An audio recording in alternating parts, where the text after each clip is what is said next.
Now, we may not be driving real race cars in GT7, but the racing is real and your body feels it. So when I learned with some tinkering around that I could display my heart rate in a video, I just had to try it. So check out this incredible race with one of my closest battles to date and see what it does to my heart rate. Time to do this for science. So we were back at the Red Bull Ring for another amazing daily race. I'd already had some incredible races here this week, but this one was about to top the lot.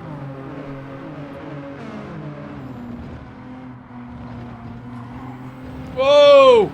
So my resting heart rate is about 60 beats per minute, but coming out of turn 3 I was already at 70, with the top 5 battling right in front of me.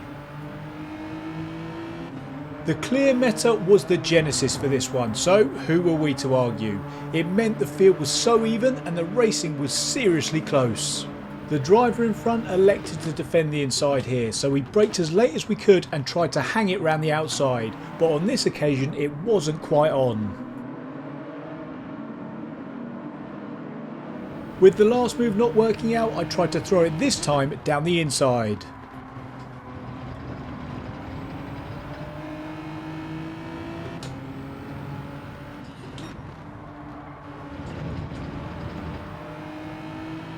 Let's go! As we'd learnt earlier in the week from all the races we'd done here, being fast relies on you getting great exits, so that's exactly what I was focusing on. The pack in front was starting to spread out, but the slipstream is very strong in these races, so all was not lost and we could definitely catch up. Come on, come on, come on.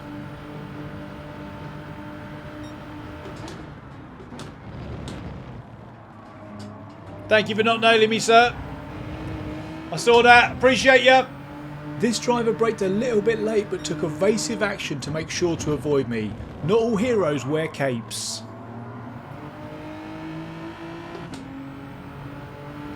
Realm is getting away. But we had the battle for P3 right in front. Here with the podium in sight, my heart rate was sitting around 70.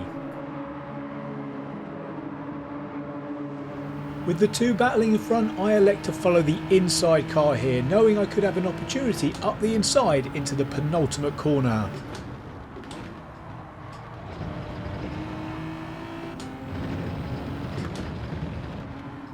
Move done. Time now to get ourselves into the podium positions.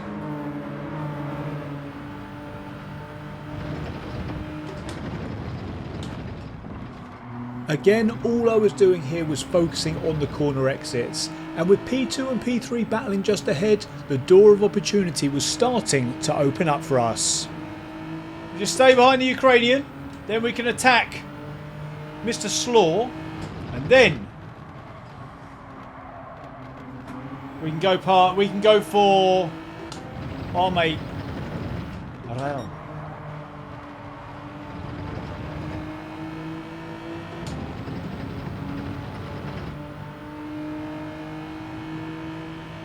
Up into the podium positions now. This gap, however, to the leader was starting to look like it could be an issue. No penalties allowed.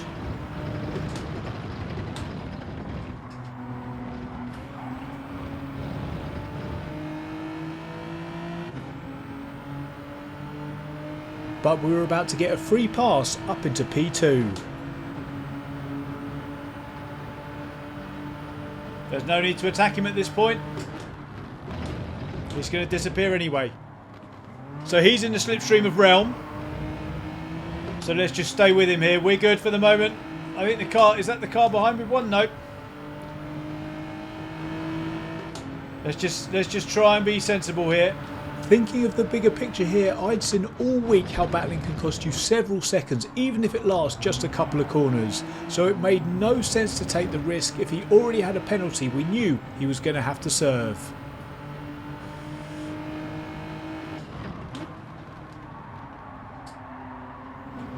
Look how much closer we are to Realm now.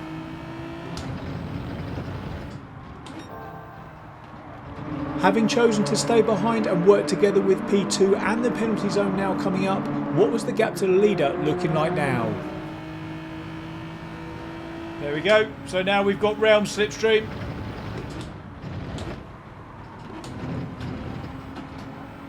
He's got a penalty. Everything's coming up Millhouse. And my heart rate was showing we were beginning to feel real pressure now. It was time to nail this next lap to try and gain on Realm.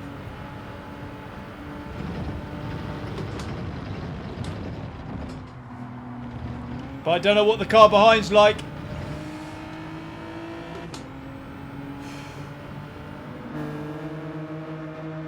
We just need to manage this. But whilst pushing to catch ahead, we couldn't forget about the potential threat from behind. Oh no. That's not what we needed. Don't hit us, please. Whilst the slipstream was supposed to be helping us catch the leader up ahead, it was serving as a double-edged sword. It was also pulling the pack along with me from behind.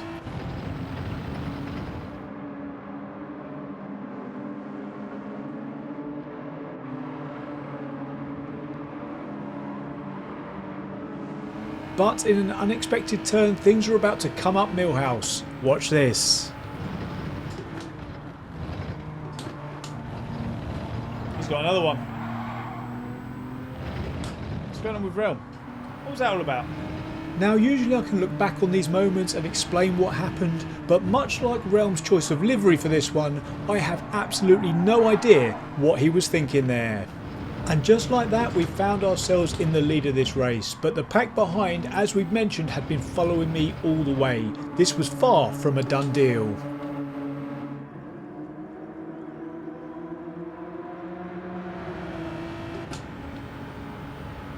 And keep an eye on the radar for this move from third place behind. I had to be really careful here. I couldn't turn in.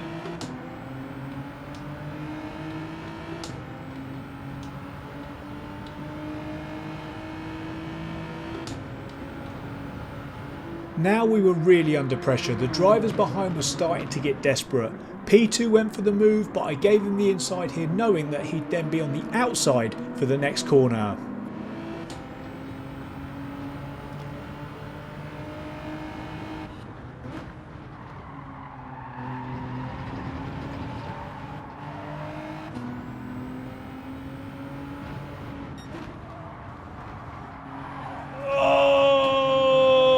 Doing that when you've got a penalty, man! Look, you're about to drop off! No!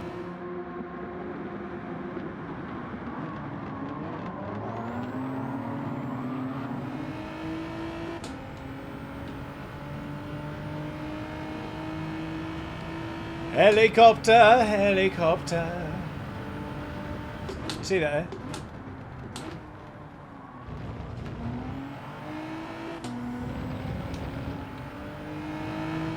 There are so many cars behind us. This race was looking good, but let me tell you now, it got feisty at the end of this one. And whilst we're waiting for the impending spice at the end of this one, can I please ask a favour and that you check that you're subscribed to the channel. Only 4 out of 10 people who regularly watch are actually subscribed. My target is to get this number to at least 50-50, so any help would be greatly appreciated. With that being said, let's get back to the race.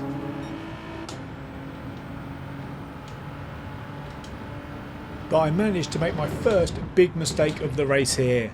I got greedy with the curb on the inside and it massively upset the car. I had to wind on a load of opposite lock to avoid heading straight to the scene of the accident. But that mistake had put the 3 cars behind us right on our tail. I had to go ultra defensive here in order to keep our lead.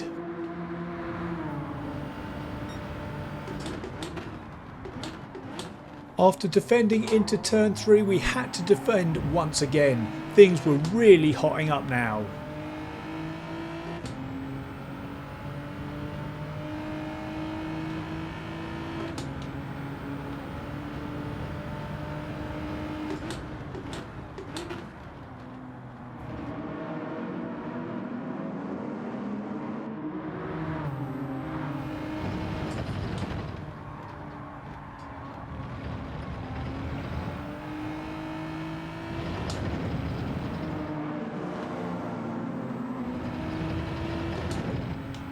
Let's go. My first sim setup.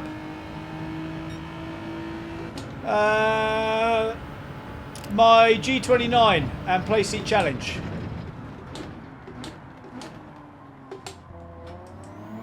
Uh-oh. I just can't afford to lose the lead here. It's not the fastest way, and I'm sure it's quite frustrating for him. But I can't afford to let him past. Or give him an opportunity at getting past. Where my heart rate was in the 60s at the start of the race, this pressure had driven it up all the way into the 70s, and it was about to get even higher going into the last few laps. How's my heart rate? Are we alright? Still alive, oh good. As a fan of racing, you have to appreciate this. Coming up into turn 3 again, watch this move. P3 absolutely sends it and comes out somehow alongside us. What an incredible move. And now we were really on the back foot.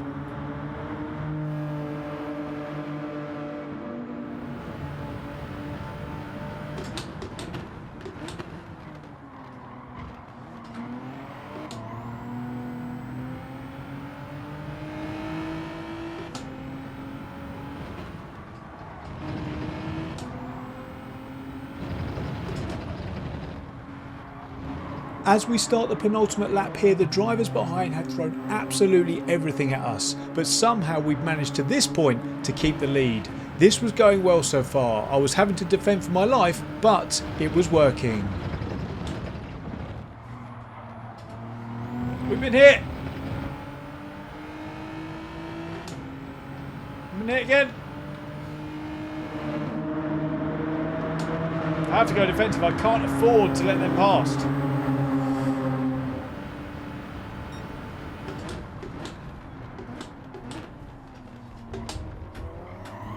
But this time I'd gone a little too defensive and P2 made it work around the outside. Here you can see that I'd gone fully to the inside, so the Ukrainian decided smartly to take the outside approach. Taking the wider line, he kept his speed up and swept all the way around the outside. Now it was our turn to be the attacker, a role we hadn't played since the very start of this race.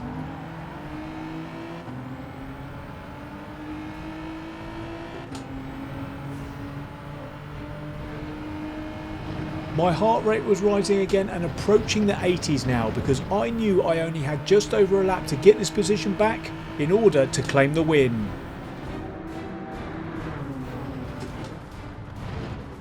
I had a great exit out of the penultimate corner, but I elected to stay behind. I wanted to get a run down the straight and go for it there in a place where I had a better chance to defend.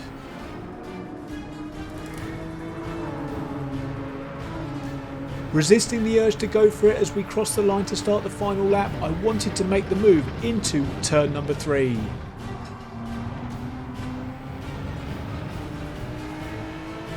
But he got a mega run out of the first corner, making this move extremely difficult.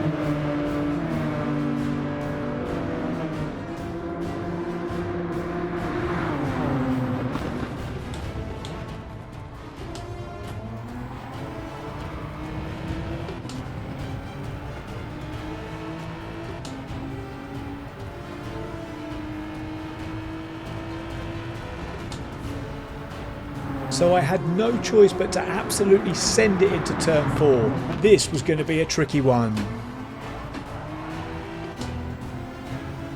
It got seriously cosy, but I had to leave him enough space, giving him the inside for the next left.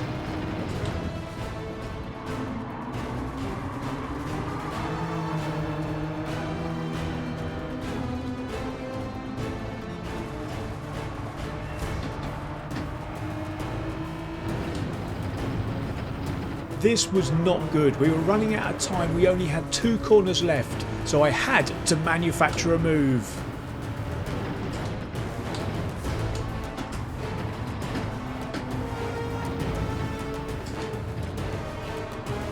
We had done it, hitting 95 beats per minute for a final corner move for the win.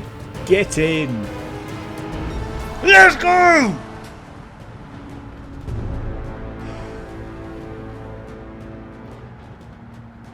Oh, If you thought my heart rate got high there, you should see how high it got here when I decided to try driving after doing the hot chip challenge. Thanks for watching. Make sure you're subscribed to the channel if you're not already, and I'll catch you in the next one.